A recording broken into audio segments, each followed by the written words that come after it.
Cette belle ferme alsacienne, c'était le rêve de Rodolphe et de sa femme Karine.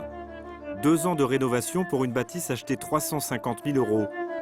Mais très vite, ce lieu idéal pour une retraite paisible vire au cauchemar. Tout a commencé là derrière, dans le coin. Les premières fissures, c'était un peu comme ici. Des cheveux, quoi. 3 fois rien. Et qu'est-ce que vous êtes dit à ce moment-là?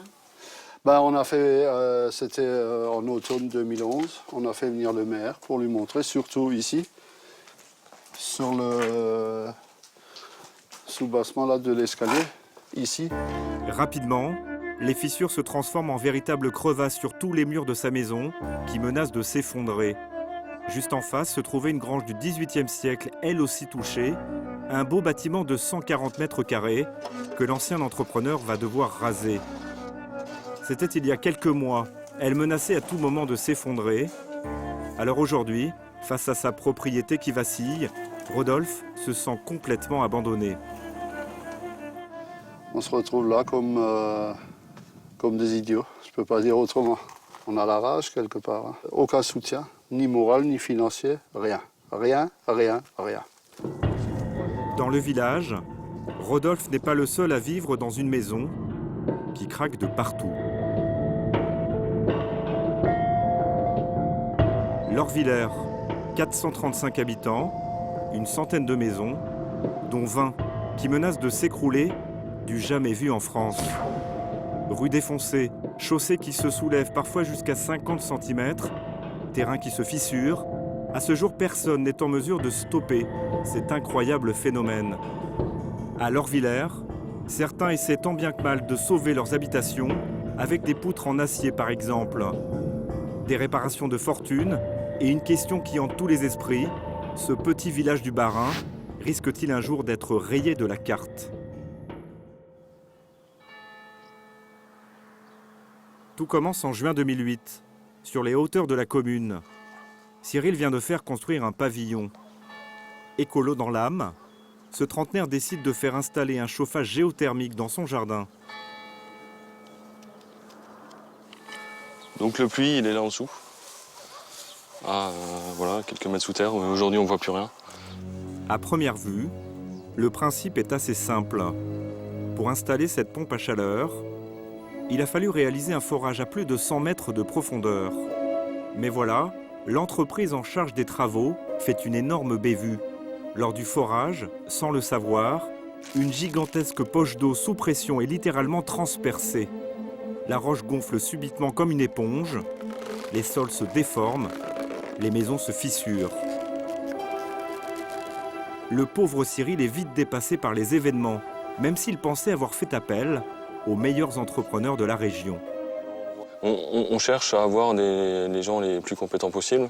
On a choisi de renommer, on connaissait des gens qui ont travaillé avec eux et pour qui ça s'est très bien passé. Mais catastrophe, quelques semaines seulement après la fin des travaux, le sol se fissure, l'eau envahit le terrain, son puits doit être rebouché en urgence. Rien n'y fait, l'eau commence même à se déverser dans les maisons situées en contrebas, et notamment dans cette belle propriété familiale, celle d'Armand, 63 ans. L'eau est rentrée en dessous de ce tas de bois et c'est arrivé 2 semaines, 3 semaines après le forage qui a été effectué. Et puis elle a passé dans la cour. À un certain moment, elle avait poussé jusqu'au milieu de la cour. Un torrent d'eau déferle soudainement sur sa propriété, fissure sa cave, et chez lui, sa cuisine semble presque séparée du salon. Aujourd'hui, la maison de son enfance menace elle aussi de s'écrouler.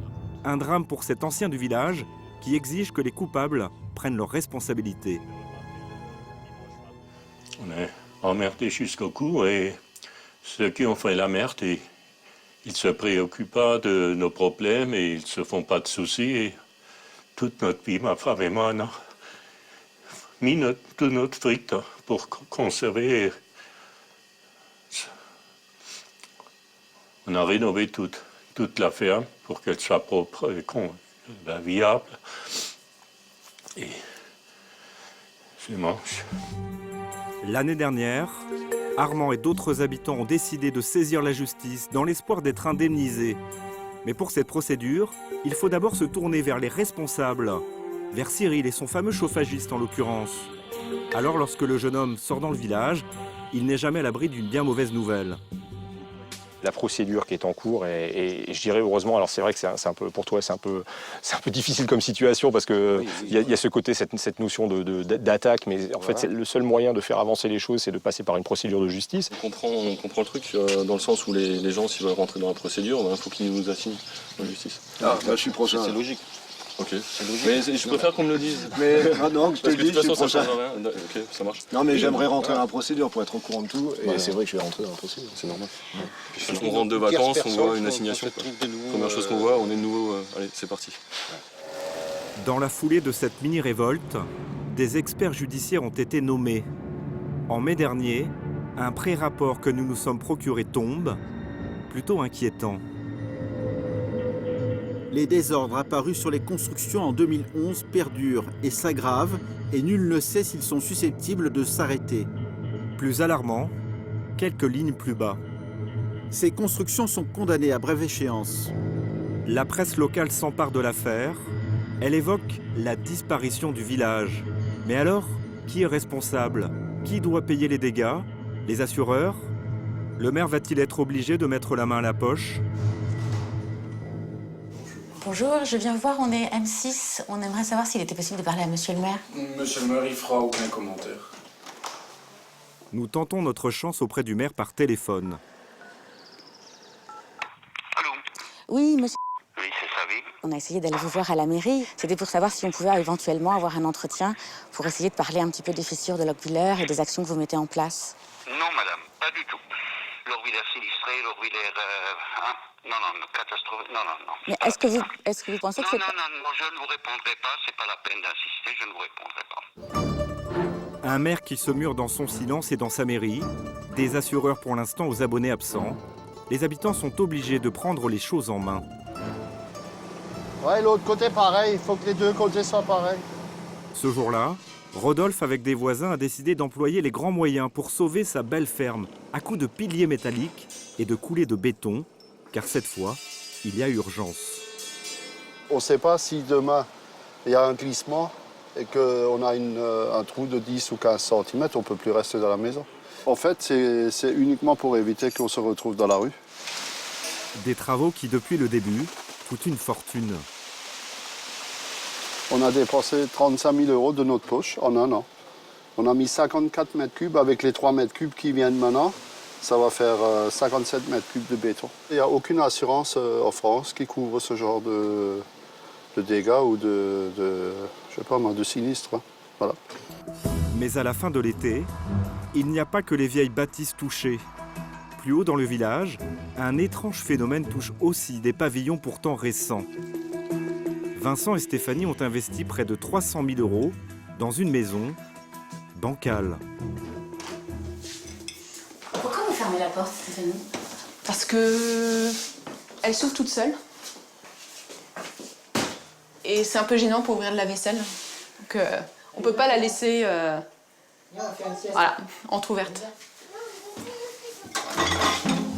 Une cuisine sur le papier fonctionnelle, c'est du moins ce que croyait Stéphanie. Porte du four. Elle s'ouvre toute seule. Toujours dans la direction de la pente. Les pâtes de gâteau qui penchent un peu, les sauces qui penchent un peu. Et dans la maison, toutes les portes n'en font qu'à leur tête. Elle ne reste pas ouverte. Donc la porte de la salle d'eau qui se ferme toute seule. La porte d'entrée qui ne reste pas ouverte. Et voilà. On y pense à chaque fois qu'on change de pièce, finalement. Et ouais, on est dégoûté. Pour savoir à quelle vitesse l'inclinaison progresse, Vincent utilise un fil à plomb. Avec l'aide de Thomas, son voisin d'en face, il suit son évolution. Thomas, il y a combien là? 5 cm. 5 cm? Bah, c'était 3 il y a la dernière fois. 2 cm en 10 mois. Ouais. Et donc là, il y a vraiment un risque pour la maison. Donc ça devient urgent. Ça devient urgent. Alors en ce moment, Un barbecue entre propriétaires de maisons invendables, ce n'est pas vraiment la fête. Et vous avez essayé de la mettre en vente? Non, on n'a pas essayé, mais bon. On n'a aucune raison de partir pour le moment. Quand on voit que le journal local titre Lorvillers, le village pourrait disparaître, je pense pas On n'a même pas essayé. qu'il y en ait beaucoup qui seraient tentés d'acheter à Lorvillers. Le cours de l'immobilier s'est effondré. Enfin, l'immobilier s'effondre tout seul en même temps. Comment savoir à quelle vitesse s'inclinent ces maisons? Et surtout, quelles sont les prochaines sur la liste? Je pense que tu ne le verras pas, hein, le 20 000. Là.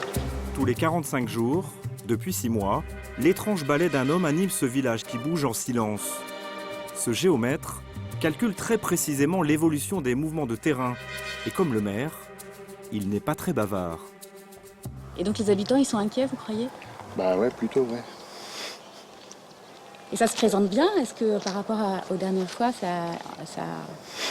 Non, mais est-ce que juste par rapport à la dernière fois, ça on va aggravé? dire c'est dans la confirmation de ce qu'on avait déjà remarqué, quoi. Il faut attendre qu'une habitante passe par là pour obtenir quelques confidences. J'ai demandé à ce monsieur si la colline avait beaucoup bougé depuis 1 mois et demi que les derniers relevés avaient été faits. Et donc, oui, ça a bougé énormément. C'est énorme en 6 semaines. C'est-à-dire, c'est combien? 7 cm. Au total, en 6 mois, la colline s'est soulevée de 19 cm. Et ce que les habitants d'Épité redoutent, c'est ce qui se passe de l'autre côté de la frontière, à 150 km de là.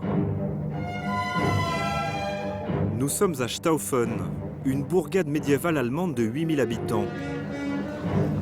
Ici, les fissures sont devenues une véritable attraction touristique. La municipalité a même recruté des guides pour ce tourisme de la catastrophe.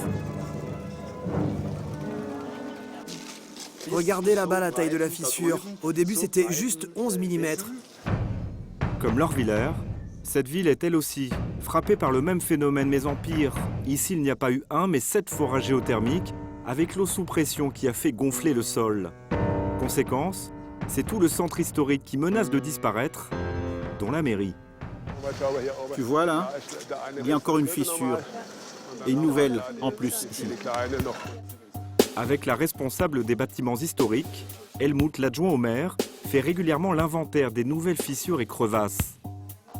Depuis 6 ans, 270 bâtiments du centre historique sont concernés.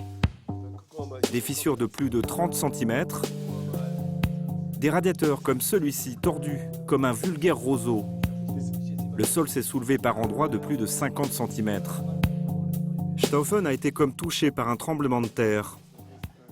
Est-ce qu'il y a une possibilité, un jour, dans 15 ans, que Staufen soit rasé? Non, ça n'arrivera pas. La ville ne sera pas rasée.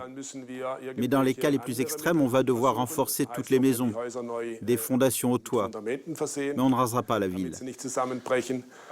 Pour l'instant, l'estimation des travaux est de 50 millions d'euros. De ce côté du Rhin, il y aurait donc de l'argent et des solutions. En Alsace, pour l'instant, pas de pompe à eau, pas la moindre aide financière. Les choses traînent. Retour à Lorvillers, fin septembre. Ce samedi matin, le village reçoit la visite d'une cohorte d'experts, d'avocats et d'assureurs qui déambulent de maison en maison pour constater les dégâts. Apparemment, rien ne doit filtrer. Certains avocats et assureurs n'ont pas envie que nous écoutions ce que raconte l'un des 2 experts judiciaires, l'homme en blouson de cuir. Car dans cette affaire, il y aurait plusieurs millions d'euros en jeu.